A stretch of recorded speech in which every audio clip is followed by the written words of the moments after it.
box, clock, stop. When Major Mike Englehart decided to join the military and eventually become a pilot, it wasn't movies like Top Gun that fueled him to fly, nor did his inspiration lie in the Air Force itself. Instead, it came from his grandfather. Growing up as a kid, just watching my grandfather and his sense of pride in this country, I can tell you, it didn't matter what the weather was, what the conditions were.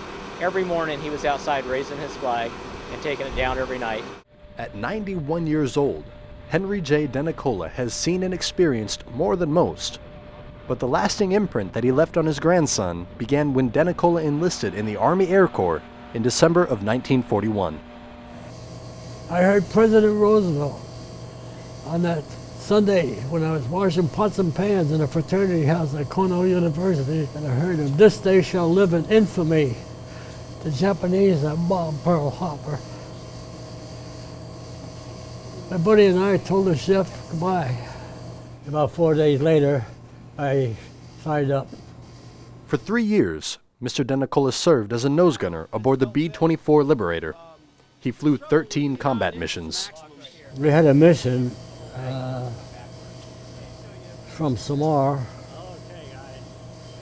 and we were the fourth B-24 to take off from a landing strip on Samar, a dirt strip. And the first plane took off, and the second plane took off, and the third plane took off and made a right turn out and exploded. Just exploded. I could see it. 4 of my best buddies were on that plane. They died. We got the signal to just take off. And we took off. Denicola says he'll never forget that day, but it's all the memories and the experience gained that have made him who he is. They are the cornerstone that built the foundation for his children and his grandchildren alike. I will tell them that you live in the greatest country in the world, the United States of America. There's no country like this. No other country in the world can match our country. And that they love it very deeply and sincerely, and be ready to serve it if it calls for them. That's what I want my children to be. Here's one of them right here. As for Major Englehart, introducing his own legacy to his grandfather was an honor.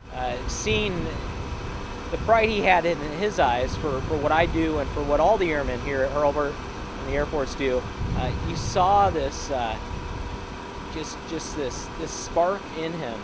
2 men, 2 generations apart, but as one family they're building a legacy in their own right for our airmen past, present, and future.